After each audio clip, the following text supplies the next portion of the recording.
Good morning students. तो आज हम लोग एक नए सेशन के साथ और एक नया चैप्टर के साथ और नए विषय के साथ स्टार्ट करेंगे।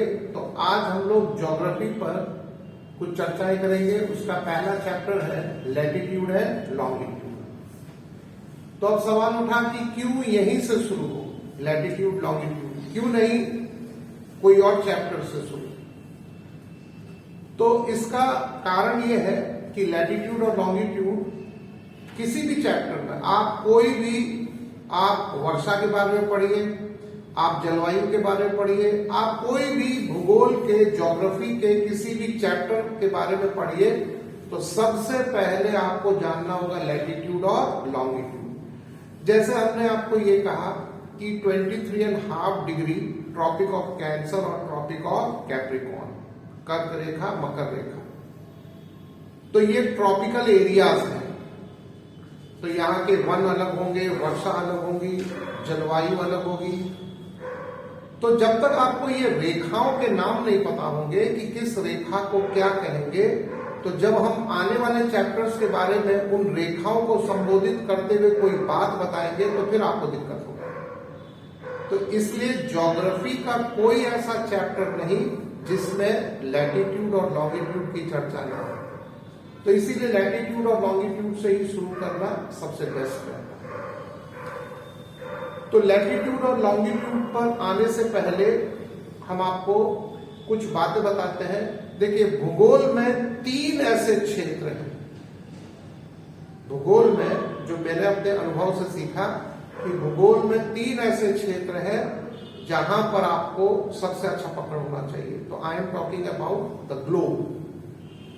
तो ग्लोब जो है, पूरी जो पृथ्वी है, उसके 3 क्षेत्रों पर आपको कमांड होना चाहिए। पहला इक्वेटर, इक्वेटोरियल रीजन, विषुवतीय क्षेत्र, इसके बारे में सबसे अच्छी पकड़ होनी चाहिए।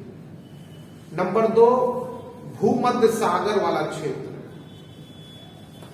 मेडिटेरेनियन सी एरियाज या रीजन, इन पर भी बहुत अच्छा पकड़ होना चाहिए। और तीसरा, पोलर रीजन्स। बस ये 3 को अगर आप अच्छे से कमांड कर लेते हैं तो बहुत सारी चीजें ज्योग्राफी में समझना, चैप्टर्स को, बड़ा आसान हो जाता है। तो आइए अब हम लोग बात करते हैं लैटिट्यूड और लॉन्गिट्यूड। तो लैटिट्यूड को हिंदी में अक्षांश बोलते हैं, लॉन्गिट्यूड को हिंदी में देशांतर बोलते हैं। तो ये क्या है? ये काल्पनिक रेखाएं हैं।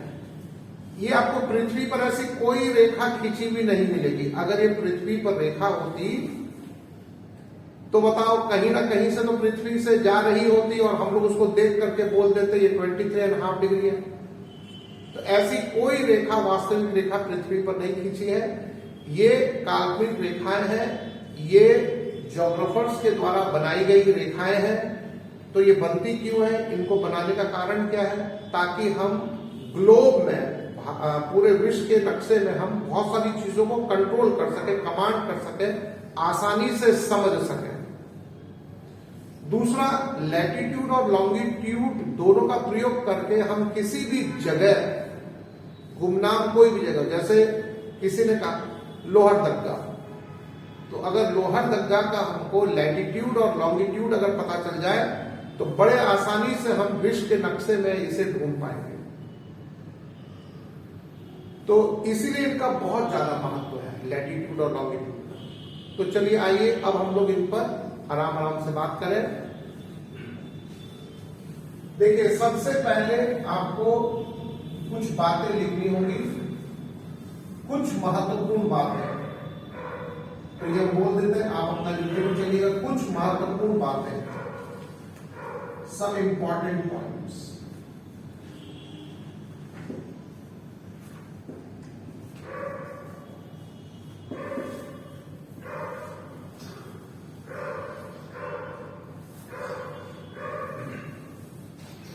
सबसे पहला, अर्थ, पृथ्वी जो है, earth is oval in shape.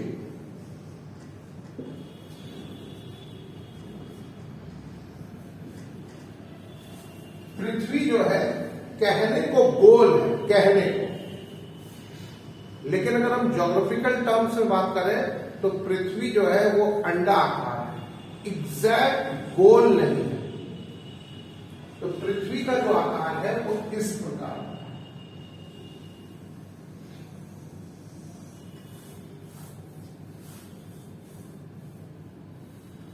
तो आइए सबसे पहले हम लोग लैटिट्यूड की चर्चा करते हैं। तो लैटिट्यूड हमने आपको कहा कि काल्पनिक रेखाएं हैं। तो ये सबसे पहले सबसे महत्वपूर्ण पहले लैटिट्यूड ड्रॉ कर लेते हैं और वो है 0 डिग्री। क्यों? क्योंकि हमको एक बेस बनाते हुए शुरू करना है, बेस। तो बेस मान लिया गया 0 0 वैल्यू। तो 0 वैल्यू बेस होता है, फिर वहीं से 1 2 3 4 5 शुरू होता है गणित। तो यहां भी हम लोग एक 0 वैल्यू की रेखा सीधी हमने एक छोर से दूसरे छोर खींच ली और ये लेटी हुई रेखा है, लैटिट्यूड, लेटना, ये ट्रिक से ऐसे याद रख सकते हैं। ये लेटी हुई रेखा है पृथ्वी के एक छोर से दूसरे छोर। ये छोर नहीं, नॉर्थ पोल से साउथ पोल नहीं, आप ऐसा कह लीजिए, बताओ, वेस्ट से ईस्ट रेखा, वेस्ट से ईस्ट की ओर रेखा। तो जो ये सबसे बड़ी जो रेखा है वो है 0 डिग्री। तो अब हमने आपको कहा था, और इसको एक नाम दे देते हैं इक्वेटर, विषुवत रेखा, भूमध्य रेखा। हालांकि जो ज्योग्राफिकल टर्म है वो है विषुवत रेखा, और भूमध्य रेखा को हम लोग एक आम भाषा में बोल देते हैं भूमि के मध्य, जो भूमि को 2 भागों में बराबर भागों में बांटते हैं, वो है भूमध्य रेखा। आम भाषा में, एक आम आदमी की भाषा में ऐसे ज्योग्राफिकल टर्म है, हिंदी में विषुवत रेखा, इंग्लिश में इक्वेटर। अब इक्वेटर को कंट्रोल करना बहुत जरूरी है। सबसे पहले इक्वेटर को कंट्रोल कीजिए। तो आइए इक्वेटर पर हम लोग बहुत सारी चौंकाने वाली बातें पहले समझें, तब जाकर के हम लोग का बहुत अच्छा पकड़ बनेगा ज्योग्राफी के किसी भी चैप्टर पर। तो इक्वेटर को संभालिए, आधा आपका ज्योग्राफी समझ गया। तो आइए देखिए जरा। तो equator word equal, equate, equate, equal, और इक्वेट इक्वल से बना है, और इक्वल का अर्थ है बराबर।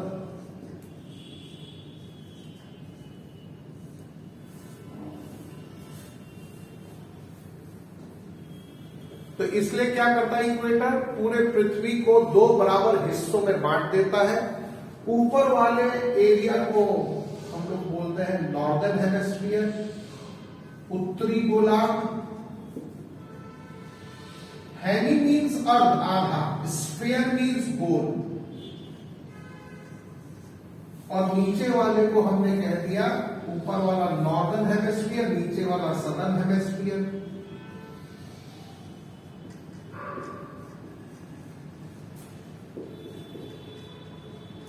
तो इसका अर्थ है भूगोल शास्त्रियों ने सबसे पहले 0 डिग्री रेखा को मानक माना, फिर उन्होंने वहां से सारी गणनाएं शुरू की कि 0 डिग्री के ऊपर नॉर्दर्न हेमिस्फीयर, 0 डिग्री के नीचे सदर्न हेमिस्फीयर। फिर उन्होंने ये भी देखा, और देखने के बाद फिर ये भी माना कि दोनों हेमिस्फीयर में ऋतुएं जो होंगी, मौसम, वो ठीक उल्टा चलेगा। जैसे कि इंडिया है नॉर्दर्न हेमिस्फीयर में और ऑस्ट्रेलिया है सदर्न हेमिस्फीयर में। तो अगर इंडिया में गर्मी होगी तो ऑस्ट्रेलिया में जाड़ा होगा, और अगर इंडिया में जाड़ा होगा तो ऑस्ट्रेलिया में गर्मी होगी। तो दोनों हेमिस्फीयर में, दोनों गोलार्ध में ऋतुएं भी एकदम अलग होगी, ये ध्यान रखिएगा। तो इसीलिए हमने बार बार आपको कह रहे हैं कि इक्वेटर को पहले अच्छे से समझिए, इसको कंट्रोल कीजिए। अब देखिए, अब हम लोग ने जब इक्वेटर को जब हम लोग ने समझ लिया, देख लिया, 0 डिग्री वैल्यू सेट कर दी, तो इसके पैरेलल अब जो भी रेखाएं जो चलेंगी वे लैटिट्यूड कहलाएंगी। तो हालांकि 0 डिग्री भी अपने आप में एक लैटिट्यूड है। अब आप एक लाइन इंग्लिश में लिखे, पहले तो आप लिखिए इक्वेटर, क्योंकि इक्वेटर पर बहुत सारी बातें बता देते हैं जो बहुत काम आएंगी। तो इसमें एनडीए सीडीएस वाले जो एग्जाम होते हैं, एयरफोर्स, एनडीए सीडीएस, नेवी, तो ये लेक्चर उन क्लासेस के लिए भी बहुत उपयोगी है। बीपीएससी, यूपीएससी, हर एक एग्जाम के लिए ये चैप्टर बहुत उपयोगी है। तो अब जरा देखो, अब पहले आप लिखिए इक्वेटर, तो एक इंग्लिश में, एक बार इंग्लिश में बोल देते हैं, द इमेजिनरी लाइन्स, वे काल्पनिक रेखाएं, the imaginary lines running parallel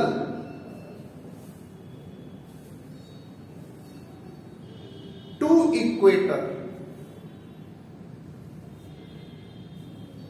are called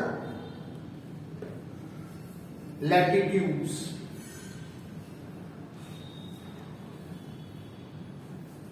तो हिंदी, ऐसी रेखाएं, तो देखो क्लास में स्टूडेंट्स हैं, फटाफट लिखिए भी आप लोग। तो ऐसी रेखाएं जो कि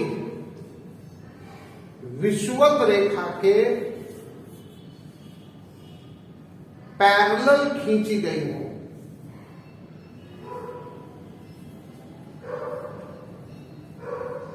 उन्हें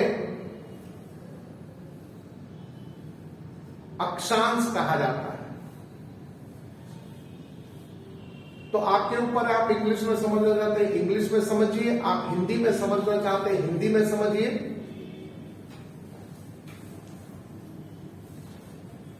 यही कारण है कि, ये लिखना है, यही कारण है कि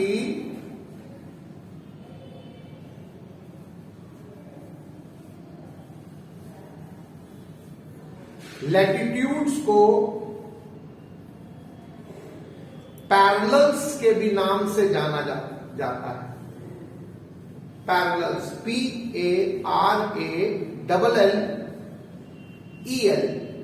PARALLELS, पैरेलल्स के भी नाम से जाना जाता है।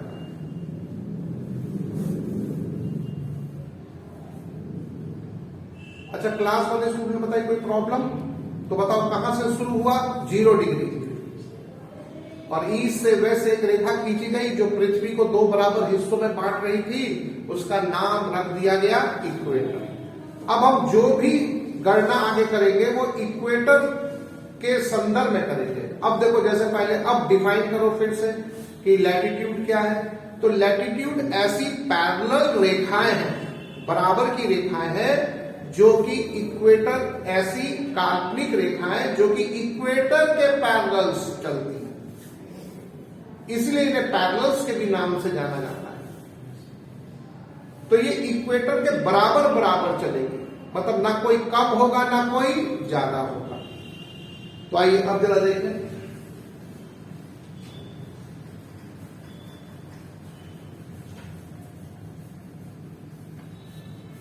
ठीक। अब आइए पहले इक्वेटर पर कुछ और बातें कर लें। नेक्स्ट देखिए, point number 2, equator is the biggest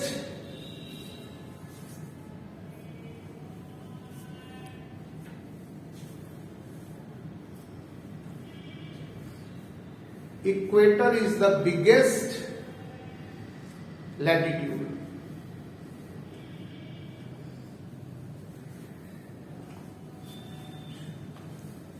point number 3, अच्छा, अगर हम आपसे ये पूछें कि पृथ्वी पर अगर 1 डिग्री के लैटिट्यूड्स मतलब लाइंस जो इक्वेटर के समतल चलती हो पैरेलल, अगर 1-1 डिग्री की हम लाइन खींचे पूरी पृथ्वी पर, तो बताइए कितनी लाइंस खींची जा सकेंगी, तो मतलब कितने लैटिट्यूड्स खींचे जा सकेंगे, ये आपको बताना है। अगर हम 1-1 डिग्री का लैटिट्यूड अगर खींचे पूरे पृथ्वी पर, तो कुल टोटल कितने लैटिट्यूड्स होंगे, बताइए जरा। आप पहले बताइए कि पृथ्वी, ये देखो जैसे यहां से यहां तक 90 डिग्री और यहां से यहां तक 90 डिग्री,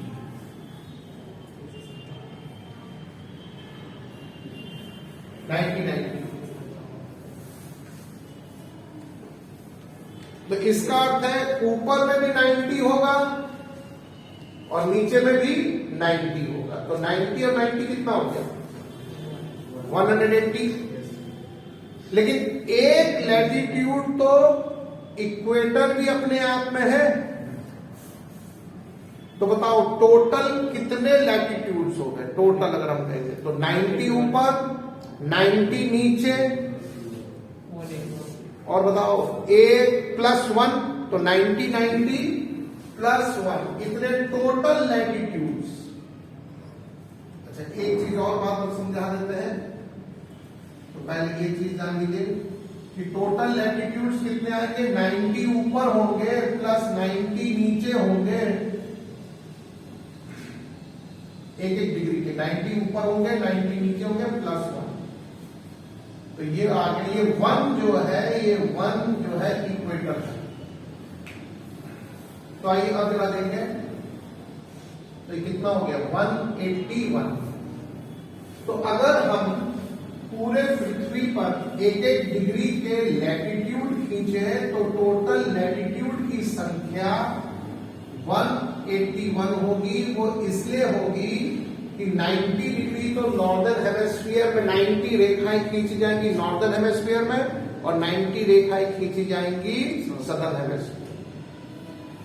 तो कुल देखें तो 181, ये 1 कहां से आया, ये 90 तो समझ में आ गया, नॉर्दर्न हेमिस्फीयर सदर्न हेमिस्फीयर, और ये 1 जो आया है ये 1 है इक्वेटर, क्योंकि इक्वेटर भी एक लैटिट्यूड है। तो इसलिए टोटल पृथ्वी में 181 लैटिट्यूड्स होंगे 120 डिग्री। अब आपसे और कुछ बातें पूछ ले इक्वेटर पर ही पहले। तो अगर आपसे ये क्वेश्चन पूछा जाए कि which is the biggest latitude drawn on the earth, तो वो है इक्वेटर।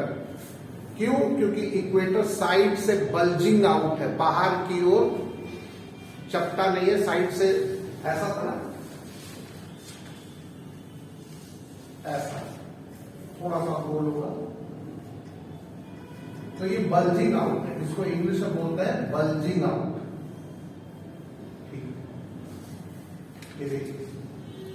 तो अगर आप यहां पर एक डिग्री ऐसा करके खींचे लाइन, ये सब एक डिग्री में गोल है। क्यों? क्योंकि ये तो पूरा का पूरा, आप अगर पृथ्वी पर अगर रेखा खींचे तो पृथ्वी तो चूंकि अपने आप में ओवल शेप की है, तो यहां जो एक रेखा जो होगी वो पीछे तक भी तो जाएगी, ये पीछे तक भी जाएगी जो आपको दिखाई नहीं देगी, तो इसलिए पूरा ये गोल होगा, पूरा गोल, क्योंकि पृथ्वी अपने आप में, चलो अभी गोल बोल देते हैं, तो इसमें कोई भी रेखा जो खींची जाएगी वो भी गोल होगी। अब चूंकि हमको पीछे वाला भाग दिखता नहीं है, सामने वाला ही भाग दिखता है, तो इसलिए हमको ये सामने जो दिख रहा है हमको वही ये ऐसा सीधी रेखा दिखती है। एक्चुअली में ये सीधी नहीं है, पीछे भी जाकर के गोल घूमेगी। तो देखिए सबसे बड़ा गोल देखिए यहां पर, तो ये है the biggest, 0 degree is the biggest latitude. चलिए आगे चलते हैं। तो देखिए एक चीज और देखिए, इक्वेटर पर पहले कुछ और बात बता दें अगला पॉइंट लिखिए, चूंकि पृथ्वी ओवल शेप में है, हम गोल अब थोड़ा कम कम बोलेंगे, चूंकि पृथ्वी ओवल शेप में है तो इसके घूमने की गति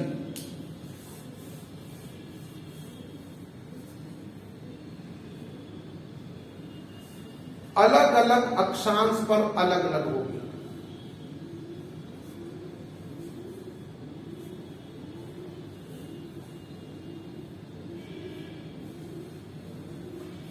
तो ऐसा क्यों है, चलो इसको समझते हैं। Full stop.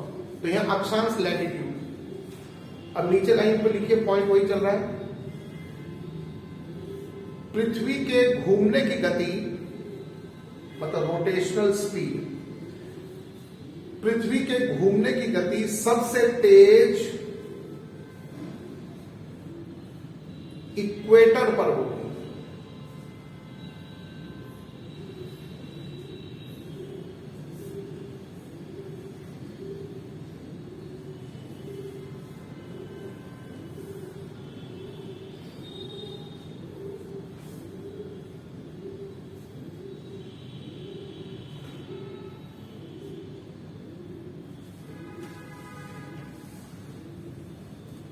चलो देखो कैसे इसको सिद्ध करते हैं। तो अगला पॉइंट लिखिए, पृथ्वी का सरकमफ्रेंस 40,000 किलोमीटर है।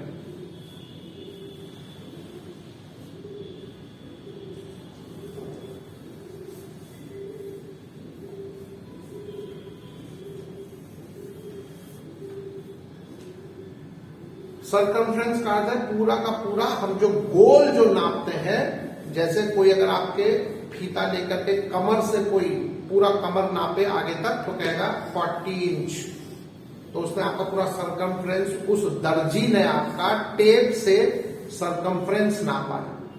तो सरकमफ्रेंस का हिंदी में नाम होता है परिधि। तो अब आप गौर कीजिए कि स्पीड का फॉर्मूला क्या होता है, स्पीड का फॉर्मूला होता है डिस्टेंस ओवर टाइम। स्पीड का फॉर्मूला है डिस्टेंस ओवर टाइम। तो अब देखेगा कि पृथ्वी जो है सेंटर में और इधर पर देखेगा, इससे आपको बातें समझ में आ जाएंगी।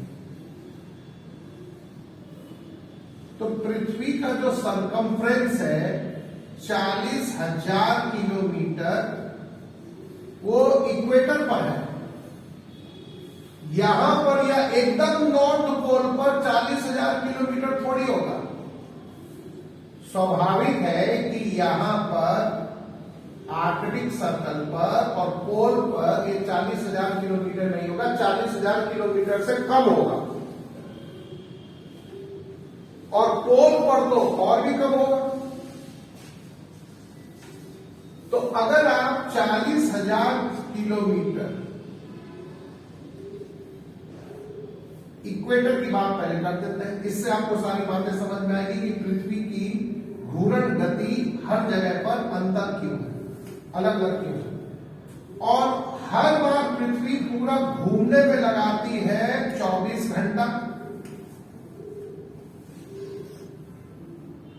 तो 40,000 भागा 24, उतना पृथ्वी की स्पीड आ गई।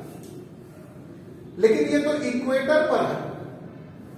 अब अगर आप आर्कटिक सर्कल या फिर नॉर्थ पोल पर जाएंगे, सपोज दैट, अब ये मान लीजिए सपोज दैट, ऊपर में हम जितना भी अंक कम करेंगे और उसको हर एक बार जब 24 से भाग देंगे तो नेट रिजल्टेंट हमेशा कम आएगा।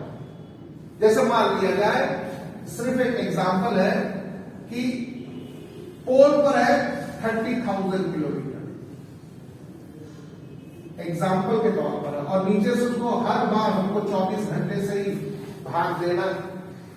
तो आप खुद बताइए कि इक्वेटर वाला जो स्पीड होगा उसका वैल्यू ज्यादा होगा और पोल वाले स्पीड का वैल्यू कम होगा। अब हम यहां पर उस चक्कर में नहीं जा रहे कि एग्जैक्ट क्या होगा, वो तो आप एग्जैक्ट ये हमने बता दिया, इसी को भाग देकर के निकाल। तो यही कारण है कि इक्वेटर पर पृथ्वी के जो मतलब पृथ्वी की जो घूर्णन गति है वो सबसे तेज होगी, घूमने की गति सबसे तेज होगी, और पोल्स पर तो वो सबसे कम होगा। तो एक तो फैक्ट आपको ये पता होना चाहिए कि पृथ्वी की घूमने की गति सबसे तेज इक्वेटर पर। अब एक और कंसेप्ट लिखिए, इक्वेटर पर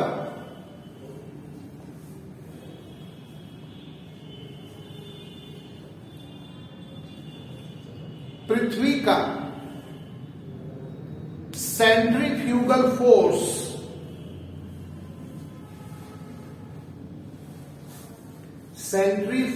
फोर्स सबसे ज्यादा होता है। अब ये क्या है, अब लिखिए, कोई भी चीज, इसको लिखना है, कोई भी चीज जब घूमती है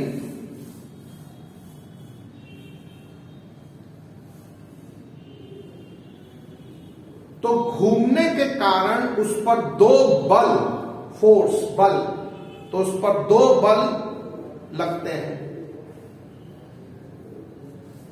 नंबर एक आंतरिक बल,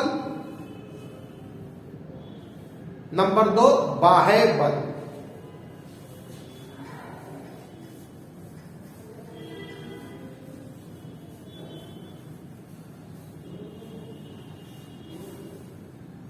तो देखिए, जैसे आप कोई भी चीज घुमा रहे हैं तो घूमने के क्रम में उसमें दो बल लग रहे हैं घुमाने के क्रम। एक तो बाहर से बल लग रहा है और एक बल अंदर से बाहर की ओर जा रहा है,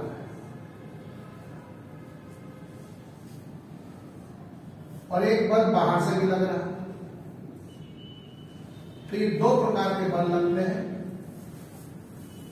अब बल इसलिए नहीं क्योंकि वो चीज मूव कर रही है, मूव करने में गति होगी, गति, बल मीन्स गति, ताकत, तो घूमने में तो फोर्स लगेगा ना।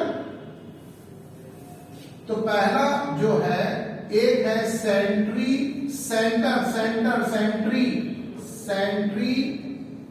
Fugal force. ये अंदर से बाहर की ओर लगता है। ये ऐसा डायग्राम बनाएंगे। तो ज्योग्राफी में फिजिक्स के भी टर्म्स काफी सारे यूज होते हैं। और दूसरा जो बल होता है वो सेंट्रीपिटल फोर्स होता है।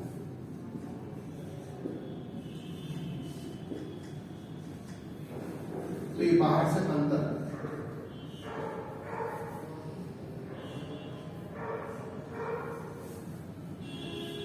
तो जैसे आप कोई चीज गमछा में आपने या रस्सी में कोई चीज पत्थर बांध के घुमा रहे और घुमा करके छोड़ देते, तो वो फोर्स के साथ दूर भिगाता है, टेंजेंट पर जाकर के, उसी रेखा पर, टेंजेंट फिजिक्स का टर्म है, उसी टेंजेंट पर, और जितना आप फोर्स लगाएंगे उतना टेंजेंट से दूर, टेंजेंट को पकड़ते हो उतना दूर भागेगा सीधी रेखा। तो ये है सेंट्रीफ्यूगल फोर्स, इसके बारे में भी बात कर रहे हैं। तो आपने ये अब एक इंग्लिश में एक लाइन लिखी, सेंट्रीफ्यूगल फोर्स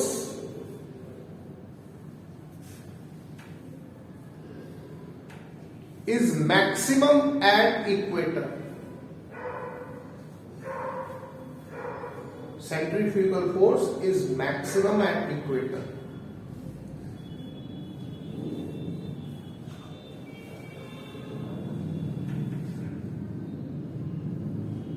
अर्थात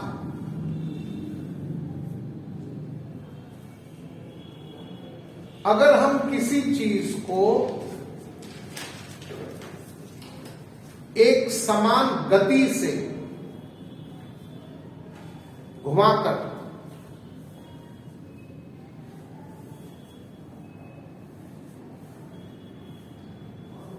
याद रखिएगा, समान गति से घुमाकर इक्वेटर और पोल्स पर छोड़े तो ये स्वाभाविक है कि हम लोग हाथ से नहीं करेंगे, ये पृथ्वी, ये मशीन से हो सकता है, क्योंकि सेम फोर्स लगाना आपको सेम। तो इक्वेटर पर सेंट्रीफ्यूगल फोर्स मैक्सिमम होने के कारण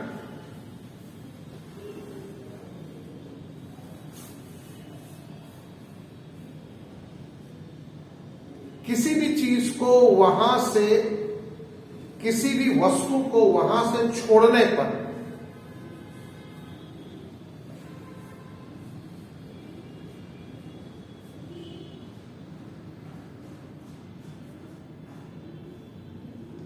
कौमा आवेग के कारण बहुत ज्यादा दूर जाएगी।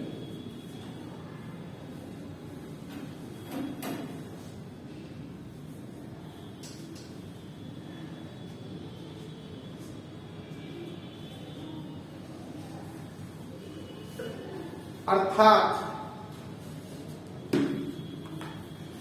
यदि हम इक्वेटर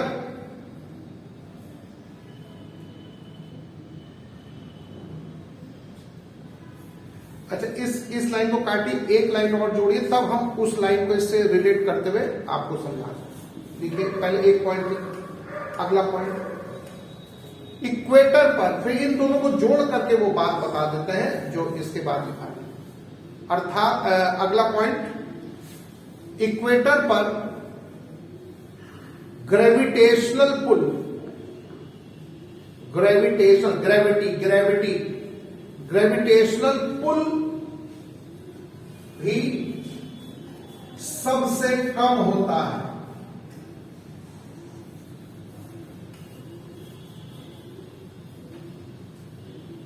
और इसका भी कारण सेंट्रीफ्यूगल फोर्स है।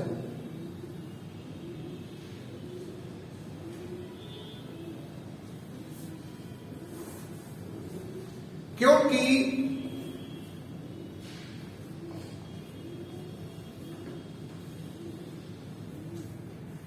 सेंट्रीफ्यूगल फोर्स मैक्सिमम होने के कारण, सेंट्रीफ्यूगल फोर्स मैक्सिमम होने के कारण ग्रेविटेशनल पुल के प्रभाव को कम कर देता है।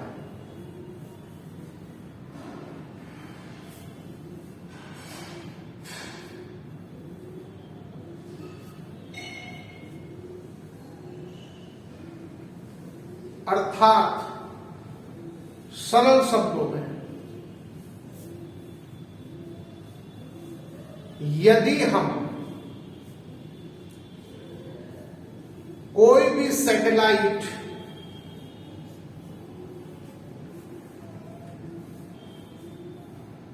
अंतरिक्ष में इक्वेटर से लॉन्च करें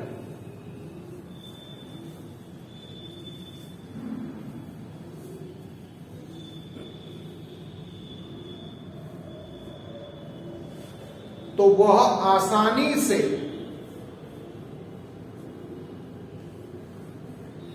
अंतरिक्ष में लॉन्च हो जाता है, लॉन्च छोड़ना, लॉन्च हो जाता है। ब्रैकेट में लिखिए मैक्सिमम सेंट्रीफ्यूगल फोर्स प्लस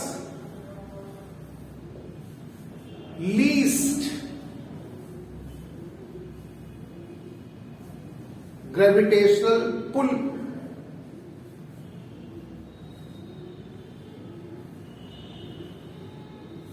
अब जरा ये दोनों बातों को जरा तर्क में ध्यान में लगाते हुए तर्क बनाइए तो जरा। पृथ्वी के सेंटर पर, इक्वेटर पर घूमने की गति काफी तेज है और वहां पर ग्रेविटेशनल पुल भी जीरो है, बहुत कम है, बहुत कम। ये दोनों बातें, अब हम किसी चीज को यहां से अगर सैटेलाइट ये तेज से घूमती सैटेलाइट को अगर लॉन्च करें तो बताइए उसकी घूर्ण गति तेज होने के कारण वो तेजी से ऊपर की ओर दिगाएगा, और अगर हम पोल से छोड़ेंगे तो फिर उसको बहुत सारी प्रॉब्लम का सामना करना पड़ेगा। पोल से छोड़ने पर ईंधन की खपत बहुत होगी। क्यों? क्योंकि एक तो सेंट्रीफ्यूगल फोर्स लगभग नहीं के बराबर, बहुत कम।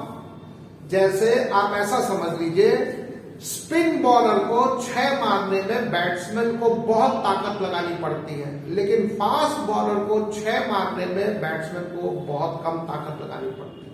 उसका कारण है बॉल में गति, बॉल में गति के कारण। और आप देखेगा कि जब कोई स्पिनर को मारना होगा, क्योंकि स्पिन बहुत गति धीमे से आती, बहुत ताकत चाहिए बैट्समैन। तो अगर हम पोल से छोड़ेंगे तो वहां दो प्रॉब्लम का सामना होगा। एक तो ग्रेविटेशनल पुल ज्यादा होगा, तो हम जो चीज छोड़ रहे होंगे उसे, और पोल से छोड़ेंगे और इक्वेटर से छोड़ेंगे तो दुगने का अंतर आता है।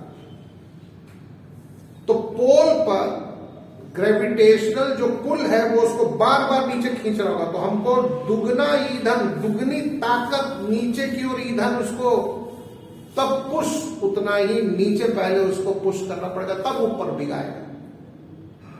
तो जबकि इक्वेटर पर, एक तो वहां पर पोल्स पर सबसे ज्यादा आपका ग्रेविटेशनल पुल है, और आवेग मिलने के लिए जो हमको एक बाहर की ओर भीगने वाला जो बल चाहिए, जिसको बोलते हैं सेंट्रीफ्यूगल फोर्स, वो भी नहीं है।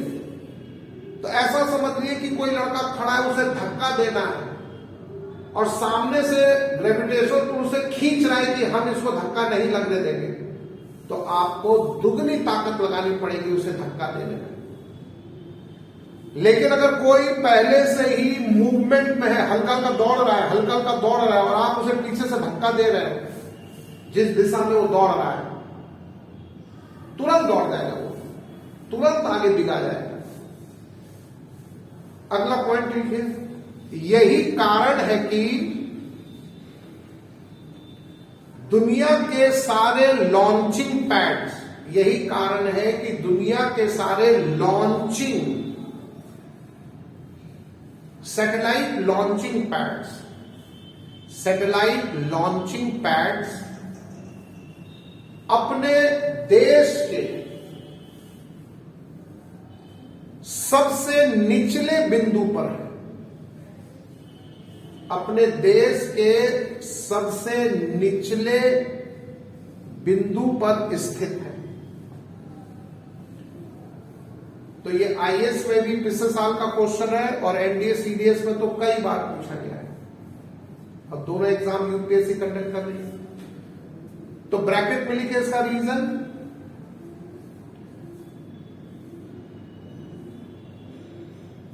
बिकॉज दैट पॉइंट, जो देश, किसी भी देश का, जैसे श्रीहरिकोटा साउथ में है और साउथ इक्वेटर से बहुत पास है।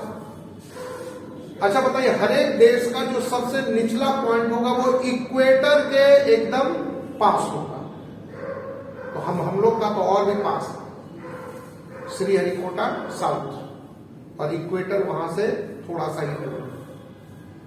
तो यही कारण है कि आप किसी भी देश का जो सबसे उसका निचला पॉइंट होगा, तो वहां पर आप देखेंगे लॉन्चिंग पैड्स। क्यों? ब्रैकेट में तर्क, every country wants their launching pads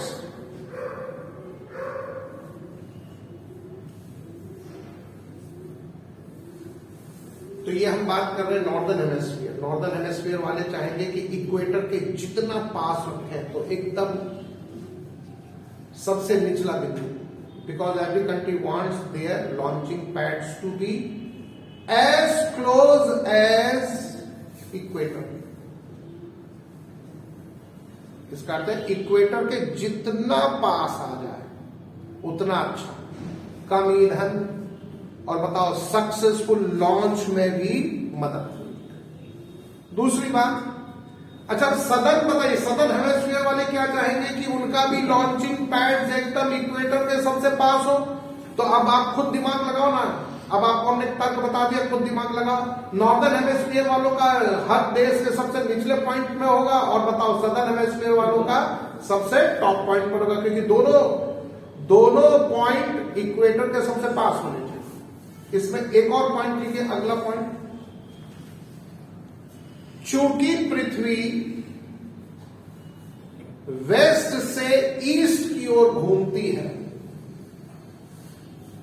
चूंकि पृथ्वी वेस्ट से ईस्ट की ओर घूमती है, इसलिए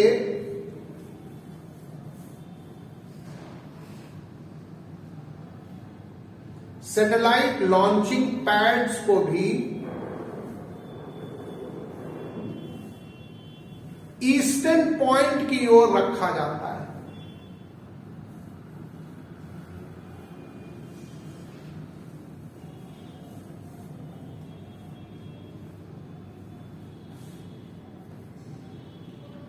तो ये भी बात ध्यान रखिएगा। चलो अगला पॉइंट जो कि यूपीएससी में भी क्वेश्चन आया है,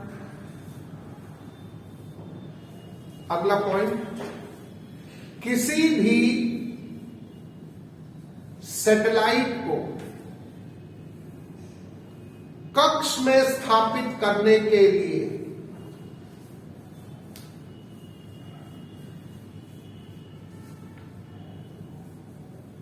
इक्वेटर के रेफरेंस को ध्यान में रखा जाता है।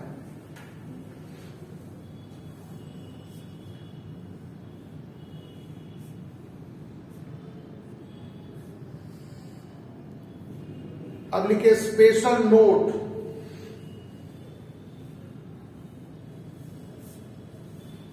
Special note, all scientific geographical events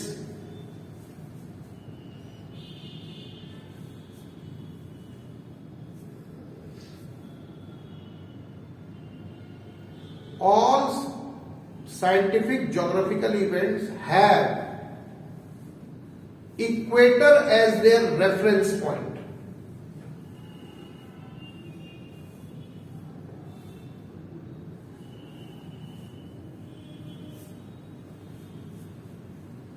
इसलिए हमने आपको कहा कि पहले इक्वेटर को कंट्रोल करो और बहुत हायर लेवल के नॉलेज पर चाहिए, तब हम लैटिट्यूड लॉन्गिट्यूड को आगे और कंटिन्यू करेंगे, मजा आएगा। चलो एक दो पॉइंट और लिखो। चूंकि इक्वेटर 0 डिग्री पर स्थित है, ये हम लोग ने माना हुआ,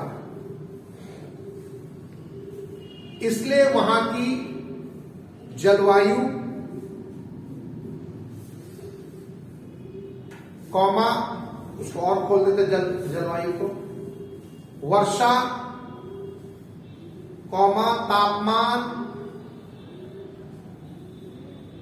कॉमा हवा कॉमा वनस्पति कॉमा लोग कॉमा लोगों का रहन सहन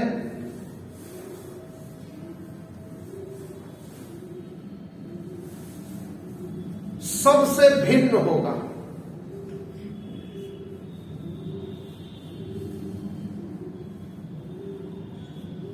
मतलब इनको मानक मान लिया जाएगा पूरे विश्व के लिए।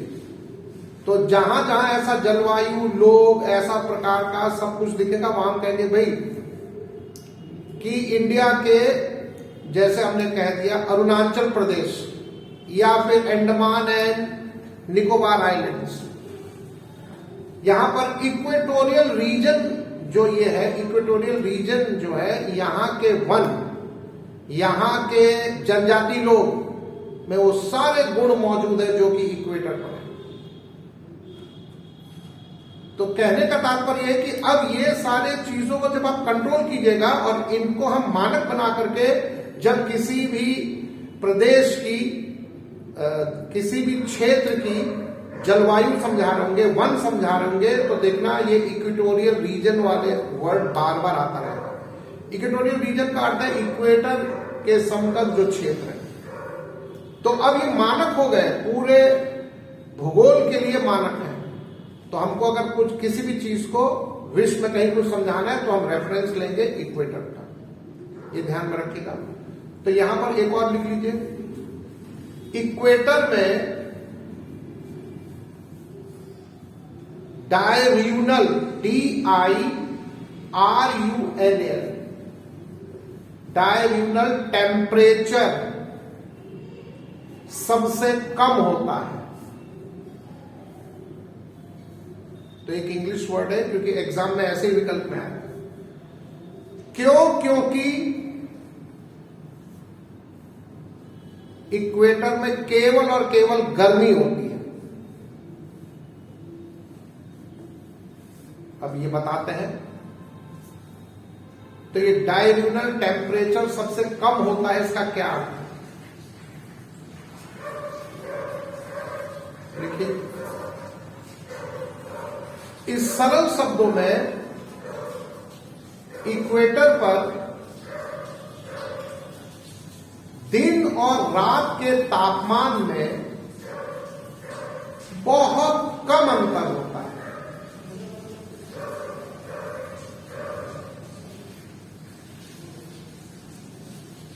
जैसे कि दिन का तापमान अगर 42 डिग्री सेंटीग्रेड है तो रात का तापमान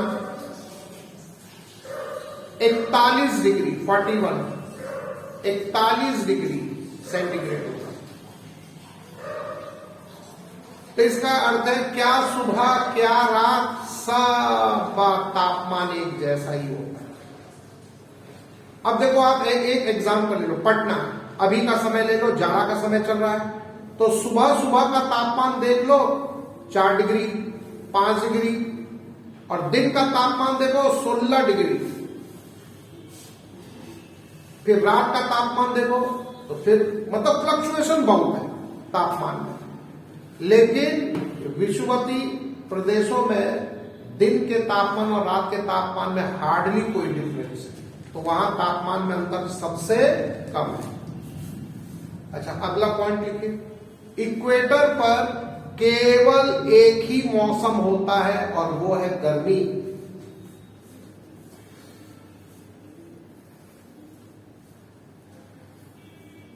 तो स्टूडेंट्स आप लोग फटाफट लिखिए।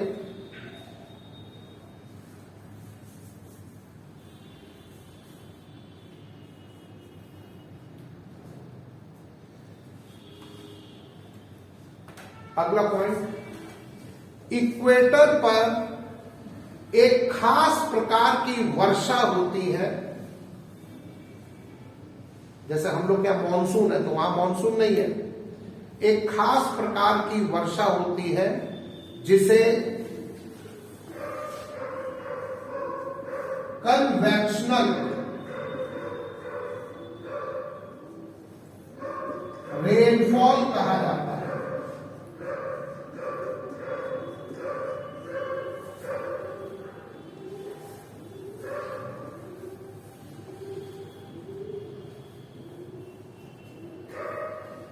यह वर्षा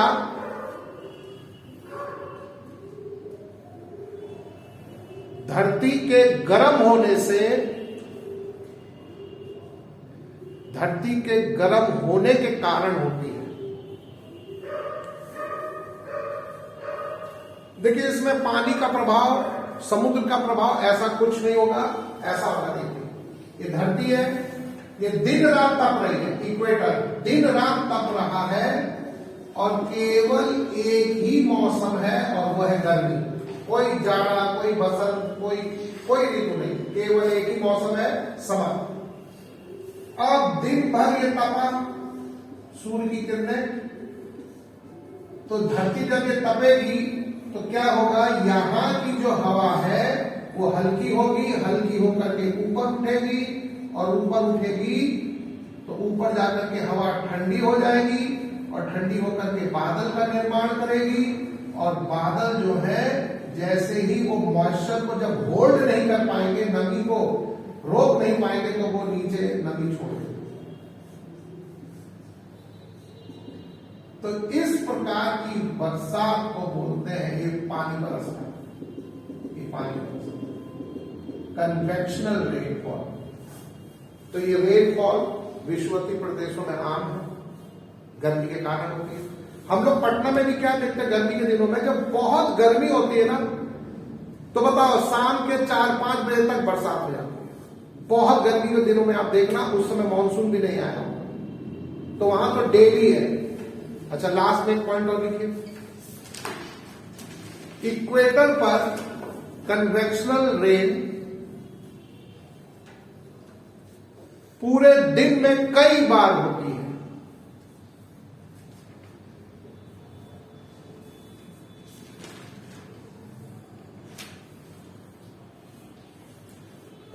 और इस हैवी रेनफॉल के कारण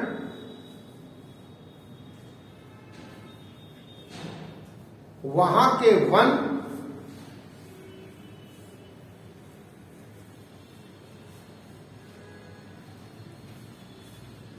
एवरग्रीन फॉरेस्ट के रूप में जाने जाते हैं।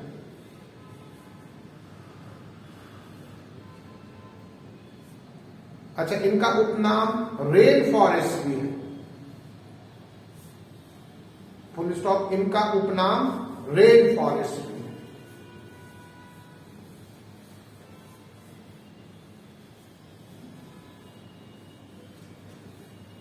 ओके स्टूडेंट्स, तो आज हम लोग क्लास पहले यहीं तक रखते हैं इतना। तो आशा करते हैं कि आज की क्लास में आपने बहुत कुछ सीखा होगा, और सर की वो मेन बात आपको अब समझ में आनी चाहिए कि लैटिट्यूड लॉन्गिट्यूड तो अगले सेशन में फिर आगे कंटिन्यू करेगा, लेकिन आज हमने आपको एक चीज पर यह बात समझा दी है कि इक्वेटर को कंट्रोल करो। इक्वेटर को कंट्रोल करेंगे तो ज्योग्राफी के हर चैप्टर में आप आराम से मेरी सारी बातों को इशारों में समझ सकेंगे। तो चलो यही रुकते हैं, आशा करते हैं आज की क्लास में आपको बहुत फायदा हुआ। Okay, thank you very much.